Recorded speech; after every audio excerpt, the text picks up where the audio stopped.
Professor Suryanarayan Reddy is somebody I have known for many decades, hold him in a very high esteem for his academic contribution.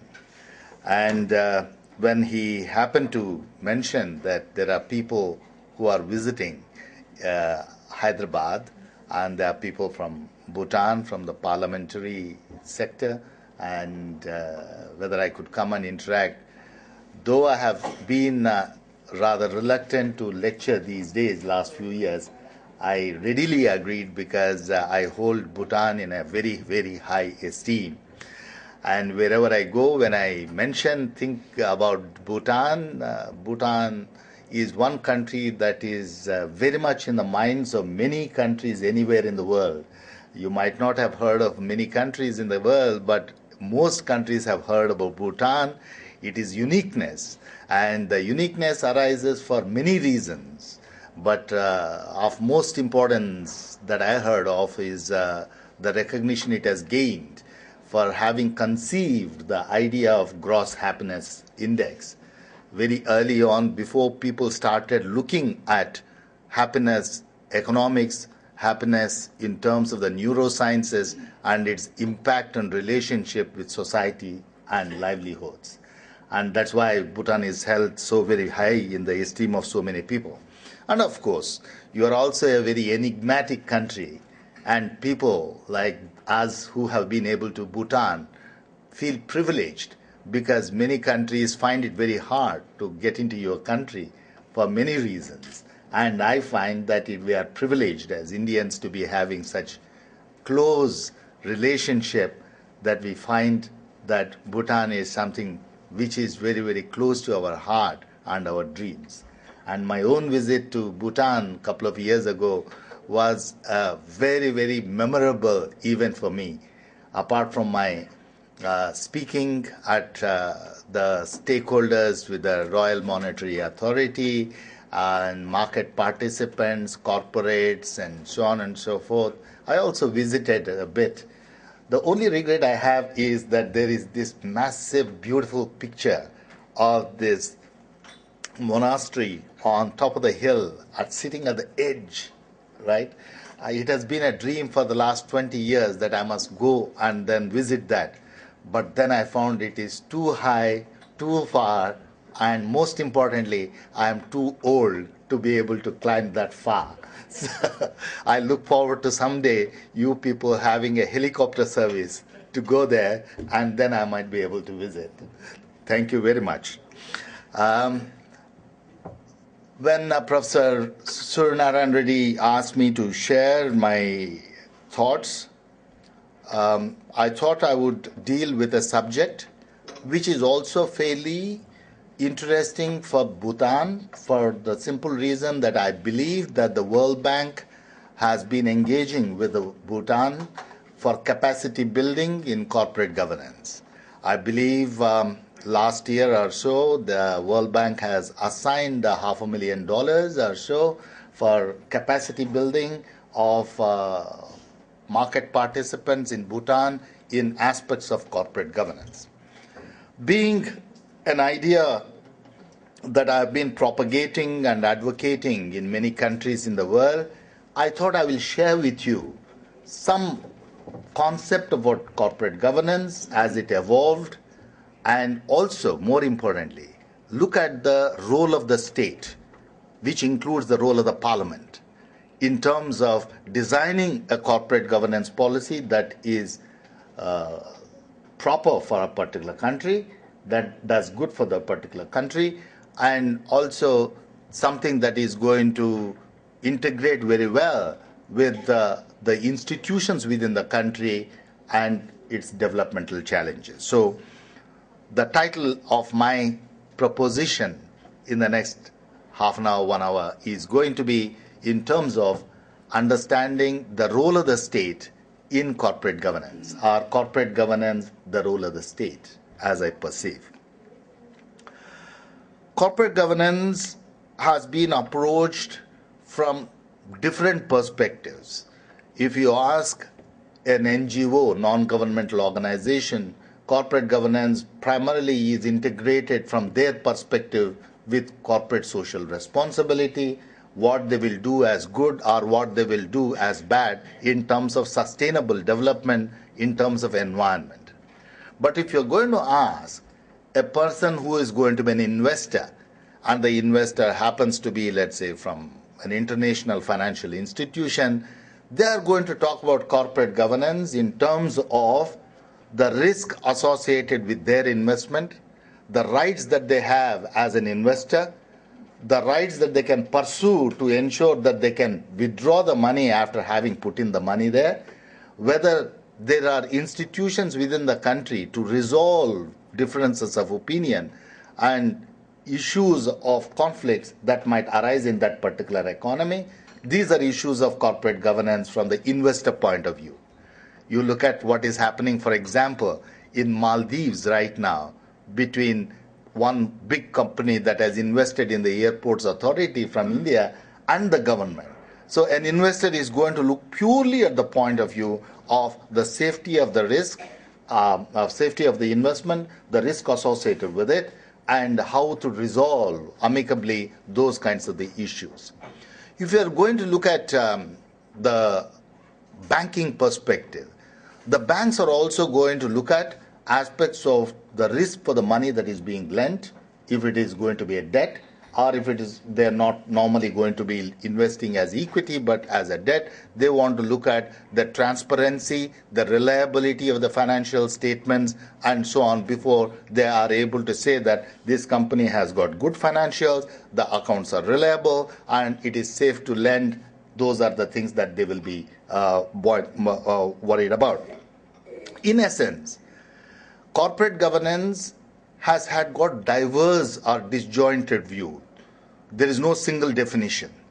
There is a perspective that is derived from your interest or from your position. You have a particular position, you look at corporate governance in that manner, but not really getting a comprehensive view. It is probably the government and the state which will probably be in a position to take a kind of a dispassionate view and see what is corporate governance, where will it apply, which sectors of my economy will it apply, and how do I promote corporate governance principles within our country.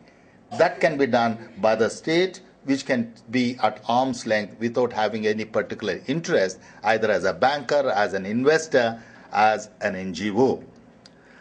Then there is a second point that I would like to leave with you before I go into the definition of corporate governance and so on. Second point I want to make. Because of some historical reasons, corporate governance in the emerging markets or the developing countries have been influenced phenomenally by the outside-in perspective. That is, the other's perspective, the multilateral perspective has become more important in defining what corporate governance is, how the policies must be. What is this outside-in perspective I am talking about? If you look at the history of corporations and corporates, you will find a corporation as an idea, corporation or a company as a legal entity as an idea, was not born in Asia. It was not born in Asia. What we had historically over the centuries were you had traders, you had a group of business people who were able to trade in the goods, barter in the goods, and deal with that with the society. Their intermediation in the society was as a group of traders, as a businessman, a group of people who would come, manufacture things or crafts, sell it, get some money. You didn't have the concept of a legal entity called a corporation. It's a brilliant European invention that has happened only from about 1600s onwards. And then the brilliant European invention was exported all over the world.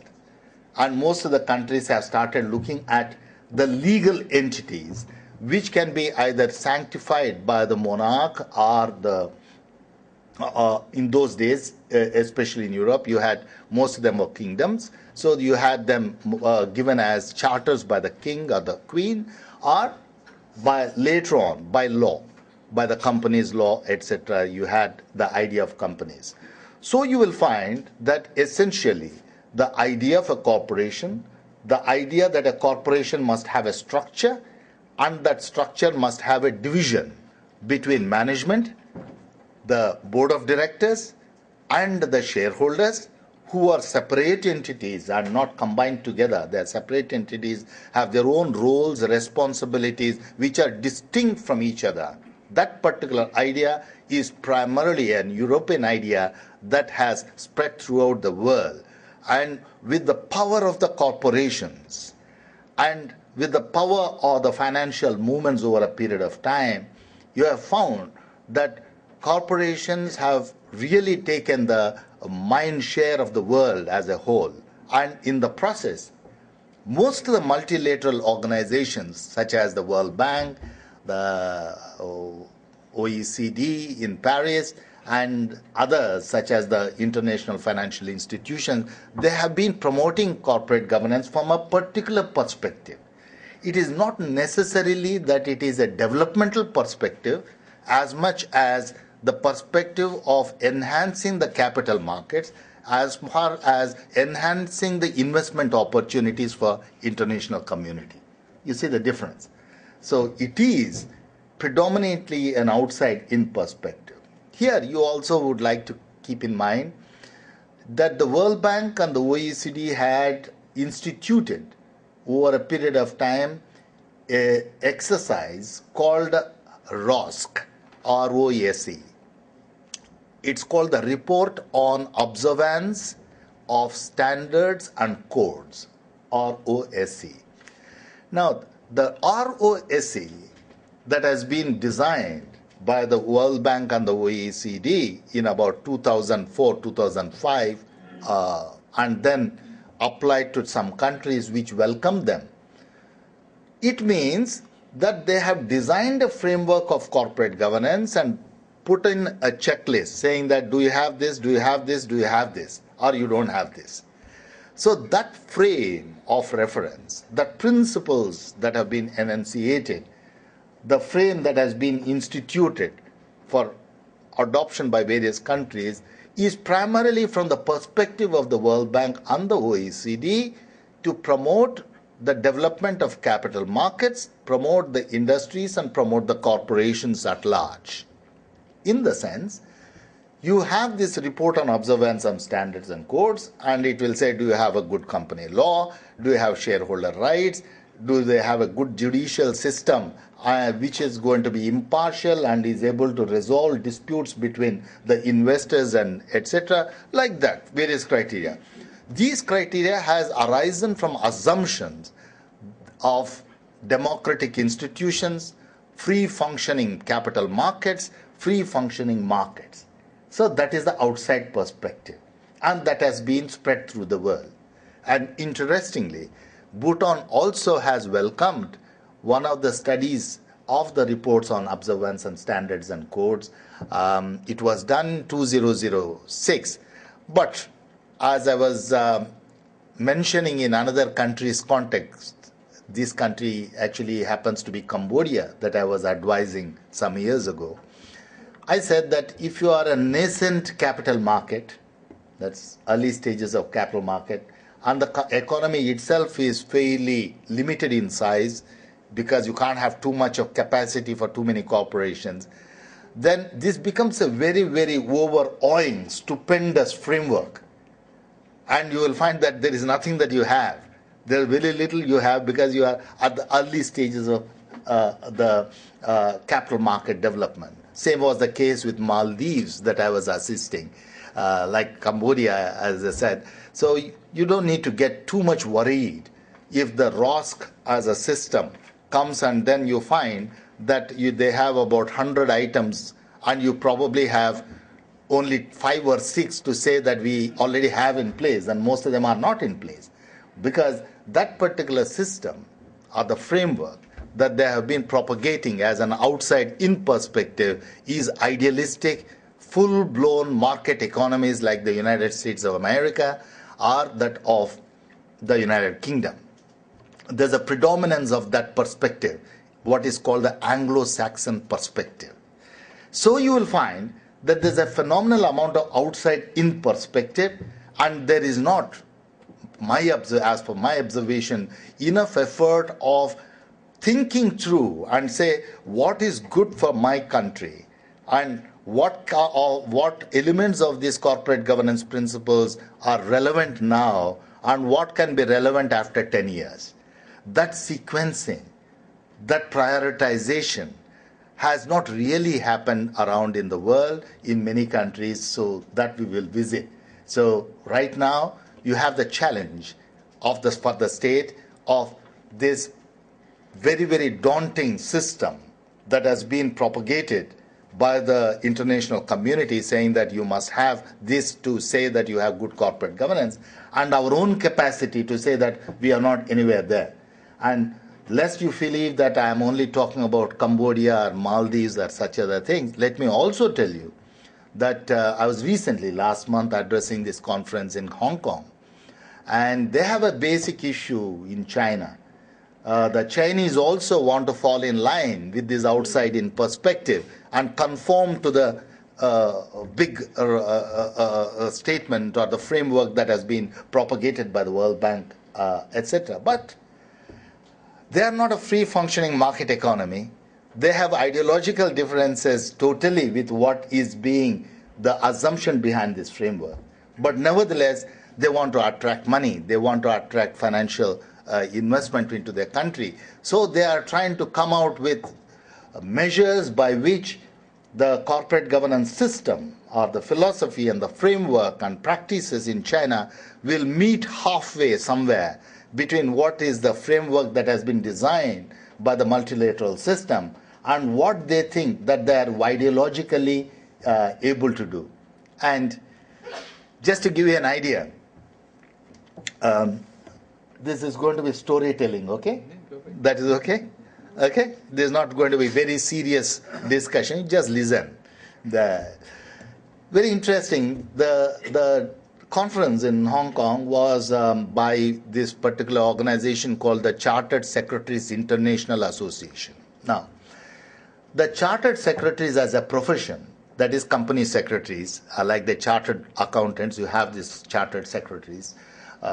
Many countries don't have, but large countries do have, large economies have this chartered secretaries professionals. So earlier the base of the chartered secretaries was the United Kingdom, and the secretarial standards that have to be followed by various companies were emanating mainly from the UK and was being adopted by all over the world.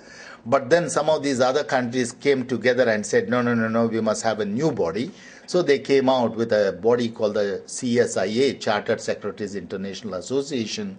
And the last meeting they had was in Hong Kong, which was to debate on corporate governance standards, whether the kind of the boards and the kinds of the standards that evolved in Europe some centuries ago was the right system for our countries, or should it be a different system that we must have. So that was happening. So interestingly, Hong Kong, as you know, follows totally the British system. And it was a democratic setup. It has got companies and it is a financial center for many of the world. And you know that Macau beats Las Vegas in terms of the amount that is played in casinos in Macau. So you have an entirely different system.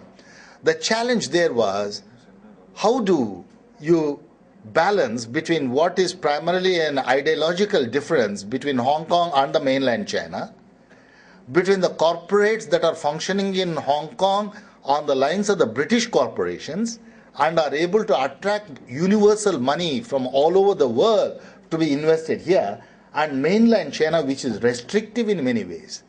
How do you balance these two within eventually which is going to be one economy or one governance system?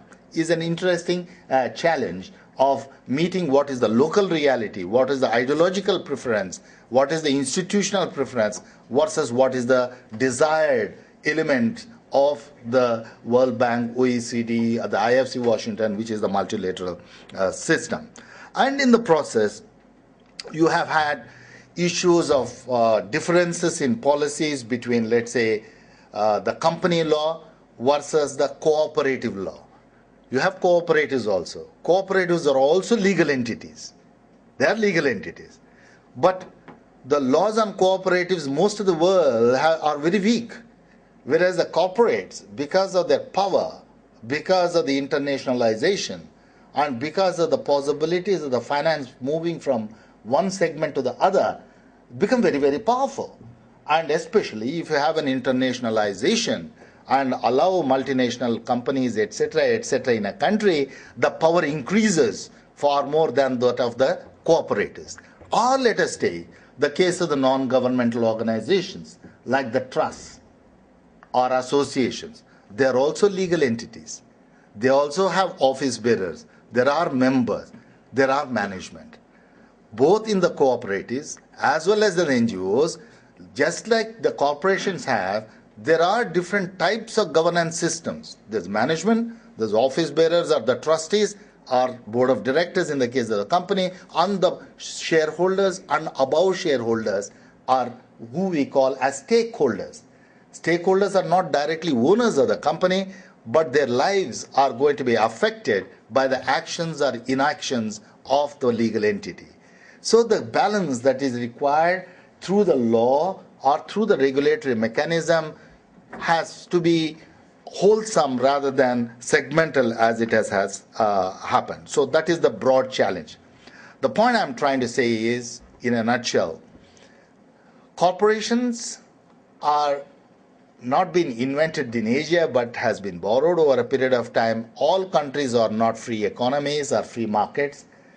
Different countries are different stages of development of capital markets. Some countries, 50% of the domestic savings might be put into the capital markets, but in a country like India, the average household probably puts only 0.005% of its money into capital market. So you have different types of societies.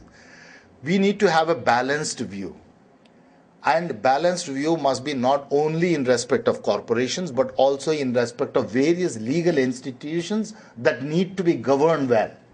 They need to be governed frankly, very transparently, and with fairness. So that will be the challenge of the state, rather than looking at corporate governance as limited to corporates alone.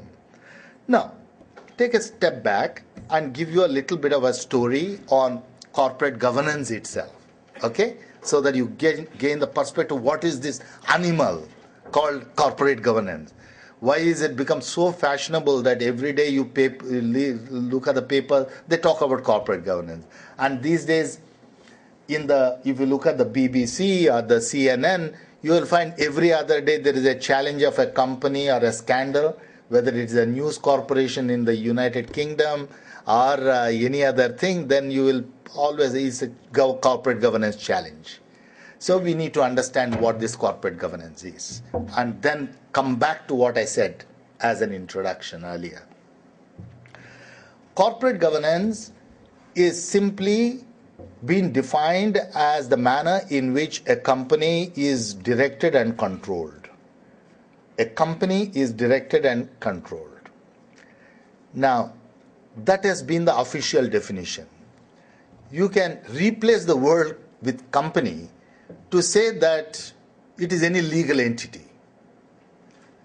The legal entity can be not necessarily a company registered under a Company Act, but if you have a state-owned enterprises which has been enacted by a separate law, by separate enactment of the parliament or by charter, it also is an enterprise, right?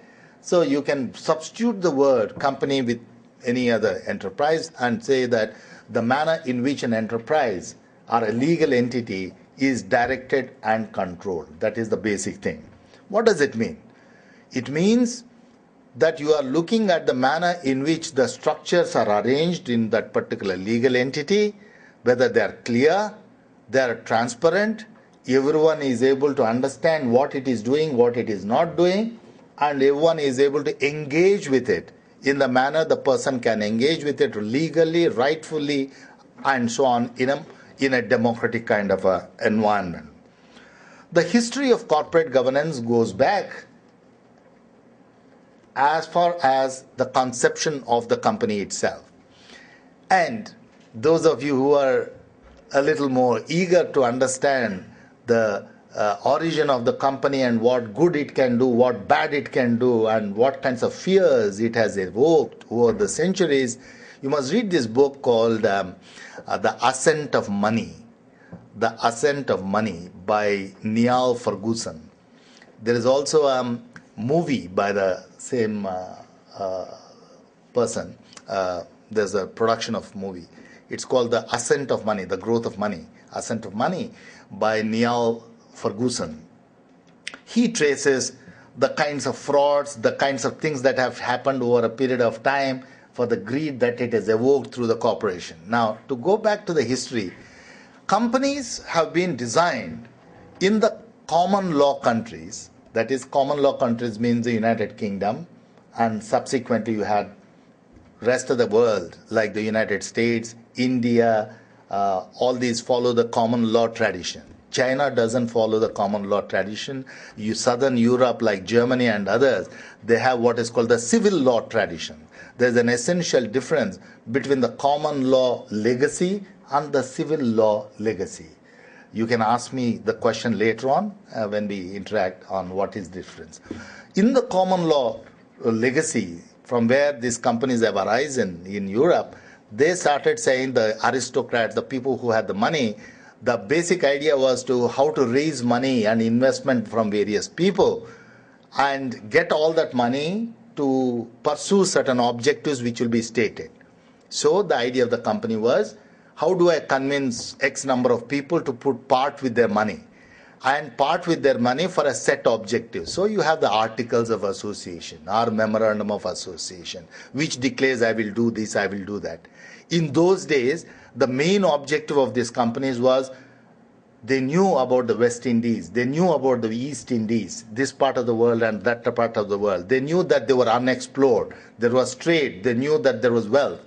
So how do we go and exploit those opportunities? So they said that we want to go and conquer the West Indies and exploit the opportunities. So we'll form a company.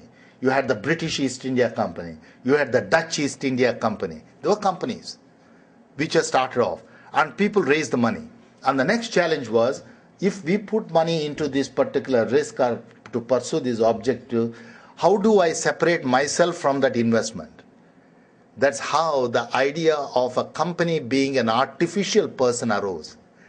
The company is a company. It does, if you are owning the company, you can't own the company. You can own the shares of the company. Get the point? So the essential differentiation was brilliantly conceived, by which you can do nothing to the person who has invested money, but having put the money and brought to life a particular legal entity, the legal entity can do whatever it likes at the direction of the people who have put in the money.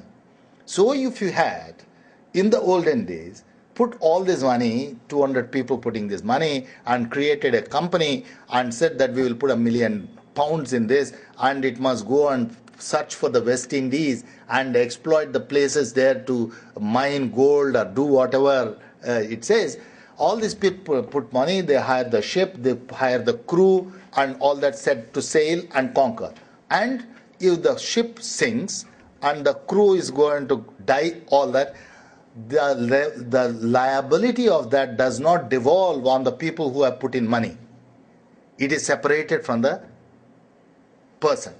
So over a period of time, because of the corporation's legal activism, especially in the United States, more than the UK subsequently in the 19th century, you had evolved the idea that a corporation can be created. A corporation is a separate entity. It is an artificial person. It can sue. It can be sued. It can do everything except it go into jail. You can't jail a company, but it will do everything that a human being can do except getting jailed or voting in a democratic fashion. Company doesn't have a vote in the electoral process, but everything else it can do. It can sue, it can be sued, it can contract on behalf with the common seal of the company. So having done that, the company started growing. And how does growth of a company happen? Company's growth happens only by injecting more and more money. If you don't give money, the company's growth is going to be limited. It can't expand its manufacturing or its selling proposition. So how do you raise the money? There is only two ways that you can raise money for any company. One is equity and the other is debt, right? Equity or debt. Equity means what? Equity means that the person who is putting the money in equity is going to share along with the rest of the people in the risk and return. If the company makes money, he gets his dividend. After payments, everything goes off. He does not have the primary charge or the primary control over the revenues. He has got only control over the residual income that is distributed amongst all the shareholders. But he is partaking with the risk, he is partaking with the return. So that is the equity. The other is that of the dividend. The other is that of the debt. Now, debt is something that the company can borrow from an individual or a company or from a bank, but it is liable to first pay the interest. So the charge of the person who is going to give as a debt is that he has a right to the interest, but he does not have the right to the growth in the value of the shares or the upside of the reward. But at the same time, his risk is also going to be limited. So a company, when it wants to grow, it has to raise money. Money is going to be the limiting factor for companies. So it depends on how it is going to convince more and more people to part with their money so that they participate in equity. If more people participate in equity, it means that the risk is getting to be dispersed. If only I am putting all money, then the risk is all centered with me. If I am going to say I will have only 51% but get nearly 5,000 people to put money, then I have spread the risk into 5,000 different type of people. That's equity. Now, in the process of the industrial development, etc., then companies started growing, either borrowing equity or borrowing as debt. Now, an interesting thing happened in the 1930s in America, and this has been the, let's say, central piece of the corporate governance theory. In the 1930s, people started saying companies, when they grow very large and their number of shareholders, or the state is going to be the shareholders, there's no real owner. So where does the control go in? The control in a largely held company, professional company, the control shifts into the hands of the people who are managers. And managers are not owners. So they can do what they like. The behaviorally, manager is not the person who has put the money. So the behavior of the manager is that of a contract. He is contracted to serve the company and deliver XYZ, and that's it. And so they said that the control of the company shifts into the hands of the management. So if you don't control the management, they will do whatever they like, and the company can go bust over a period of time. So the first issues of the tension between management, board of directors, and the shareholders came around to be observed in the context of the widely expanding companies in the 1930s in the United States, and then it spread and spread. For us, in the modern era, the rediscovery of corporate governance happened in the early 1990s because of certain factors. In the 1990s, suddenly they found that there was an electronic manner in which you can transfer money all over the world. So it coincided with the collapse of the Soviet Russia. So there was a free movement of democracies, free movement of capital markets, and so on. So they said, if capital is going to move across from one geographical region to another by the click of the button, you transfer $1 million, you don't physically take them, but $1 million goes into Europe from your country or vice versa. So if that is the case, we must strengthen the corporate governance system to ensure that people have got the, the credibility or the confidence. So in London, people started saying that stock exchanges have to grow, companies have to grow. If companies have to grow and raise money, they must have the confidence from the investing public. You will not transfer your money through electronic means, etc., unless you know, confident that your money is going to be safe with me. I take care of your money the best possible manner and return to you the dividends, etc. So the challenge then was, how do we ensure that the investors' confidence increases? So investors' confidence is going to increase only by ensuring that the financial statements are sound, they are robust. People know that we are not cheating them in terms of using the money for our own purposes. They know that I am not employing my brother-in-law, sister-in-law, and everyone in the company. All of them, give them jobs not on basis of merits, but on the basis of my relationship, and do what I want. Or that I have shadow directors. What it means is that you have a board of directors, but the board of directors officially takes decisions. But you have somebody who is powerful behind, who is ringing up and saying, do this, do that. Get the point? In many countries, they believe, in respect to the state-owned enterprises, that the board of directors of state-owned enterprises are never free, because the board of directors are appointed by the government. And because the government appoints, and most of the countries, the ministers or the ministerial staff have got an indirect control over the directors. Okay? Same is the case with the block holding family businesses. There may be board of directors, but the majority holder sitting somewhere else, he picks up the phone and say, I want this done.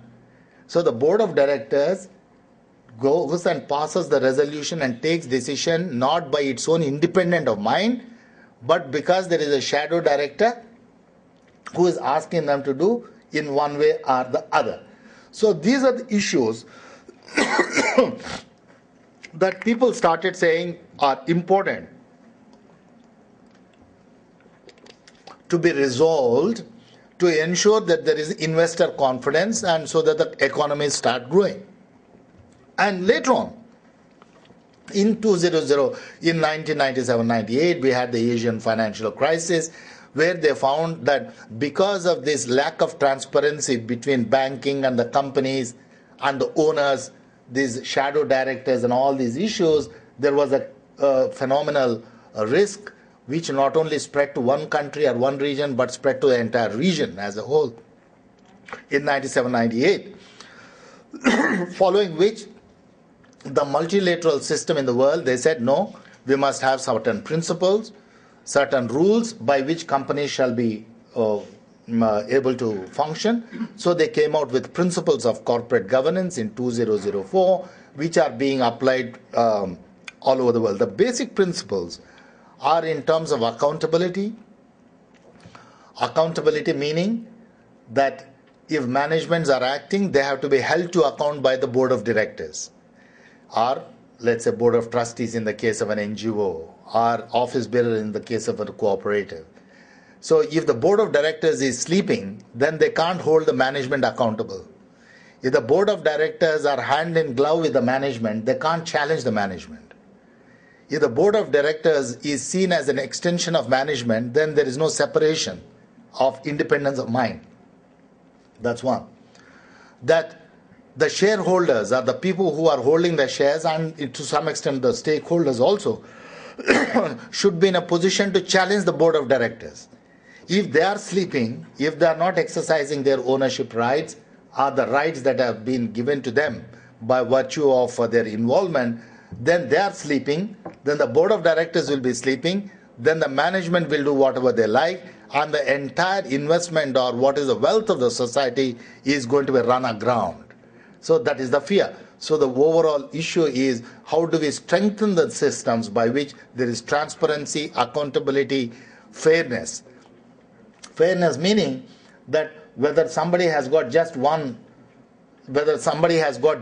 share or 10% of the shares of a company, the person must have equal right. Like the same thing as a vote. Each one of the persons has got a vote. One person's vote can't be superior to another person's vote. So in the case of a company or a corporation, the democratic principle is that every person, whether he has got one vote or 100 votes, they have to have the same kind of treatment. level of treatment, except in the case of the voting, where the person with more votes has got more weight rather than the others. Otherwise, it has to be the same.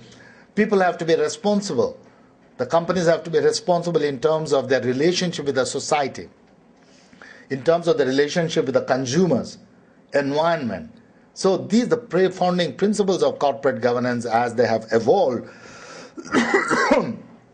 in terms of practices world over and in terms of our building their capacities. How do we separate the management from the board of directors? How do we separate the governance system from that of the rights of the owners or the stakeholders, and ensure that all systems work democratically, actively, and well? And in the process, the financial transactions, whatever they do, become public property, where public is able to scrutinize, market institutions are able to scrutinize and hold them accountable. That's the approach to corporate governance. One last point, after which I will probably interact for a few minutes with you. The greatest challenge that has arisen in some of the emerging markets like others and those where capital markets are nascent, as I said, I will give you the example of Maldives or Cambodia, where things are happening rather so. Same is the case in some countries in Africa, is that the state has got large amount of investments. They are called the state-owned enterprises. Now, the challenge is, how does the government in these countries ensure that the state-owned enterprises, which are primarily the state's responsibility and under the purview of the parliament, they are under the purview of the parliament. They have been enacted by the parliament, and the parliament is the one which actually dictates what must happen in the state-owned enterprises. How do we resolve the differences between the regulation over the state-owned enterprises between the shareholding ministry, the administrative ministry, the parliament, and the market forces? This has been a challenge. Since 2004 onwards, there have been various approaches being followed by different countries. For example, in Singapore, what they said is, in the case of the state-owned enterprises, which are primarily in the purview of the parliament of the state, they said we'll get all the state-owned enterprises under one holding company. I think you also have, right, the Druk Holding Company, right? So I have met the people there, the chairman, the deputy chairman, CEO or the CEO in some conferences. Now, Temasek has been invented in Singapore, which is the holding company of all the state-owned enterprises. The larger interest of that kind of a holding company is to bring together the ownership rights of the state so that they do not belong to different ministries, but they are all coming under one company. And that company has been given the authority to exercise the rights away from the parliament or the state and so on. It exercises like any other corporation. So Temasek is an example. In Malaysia, you have the Khazanah, which is an example. In China, you have the idea of SASAC as an example, so on and so forth, Vietnam and so on. Some countries have not opted for this. In fact, in our country, we have not looked at the idea of a holding company. For us, in fact, I was not very much in favor of a holding company in our country. For the simple reason, we felt that the reason why state-owned enterprises don't function very well is primarily because of the political interference all around the world. Because the ministry thinks that it is its property, minister thinks it is its property, so, and it is not let alone to function independently. So with the result, that's the problem. Then I said, in the same system, if you are going to have a holding company for which is going to be appointed by the government in power, how are we sure that the holding company itself is going to be independent? Get the point? So, especially in a country like ours, if we had a state a holding company of all the state-owned enterprises, it will be a mammoth power. And because of its mammoth power, then the political system will not allow it to be very independent. So I said, we will not as yet create a mammoth power, but let companies function as they are and slowly ensure there is divestment of some shares so that public starts owning some shares along with the state, while state continues to be the dominant stakeholder, and go through a reform process of rearranging the relationship between the parliament, the ministries, and the state-owned enterprises. So how do we redo that is the challenge that I have been propagating.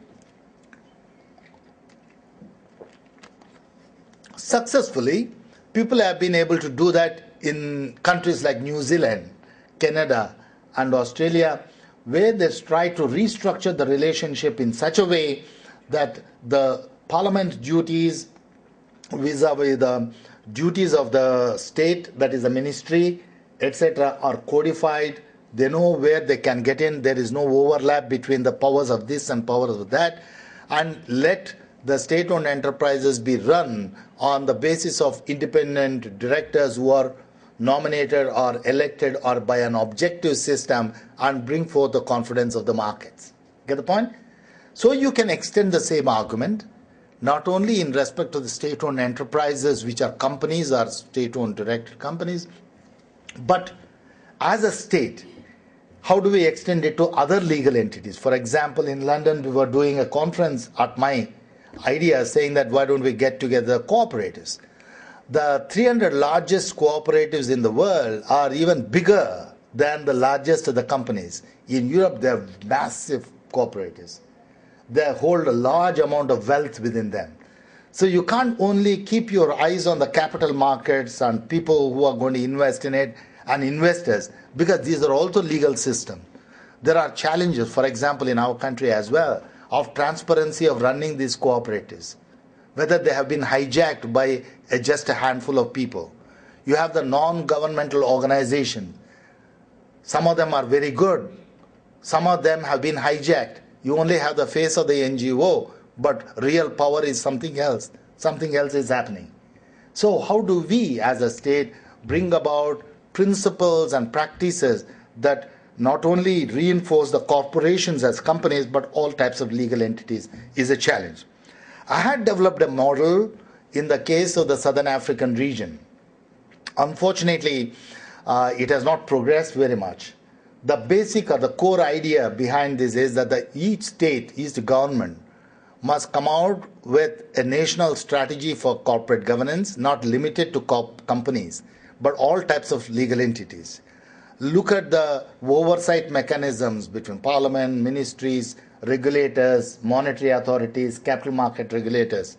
Look at the arbitrage or the gaps there. Prioritize. For example, in some countries, it is not possibly the companies that are important. You might not have more than 5 companies or 10 companies eventually listed in the market. But you may have large number of cooperatives. You may have large number of schools, for example. School governance, again, has started borrowing from corporate governance principles. How do we improve the governance structure of the schools? And in UK, it is called the school governance system. The school governance system trying to ensure that people who are interested are able to oversee the functioning of the quality of the school mechanism. And there is a stakeholder system that comes into the picture. So I've been propagating development of a national strategy on corporate governance, not limited to corporations as a whole, but various types of legal institutions. And I think that would be a good point to close my longish discourse.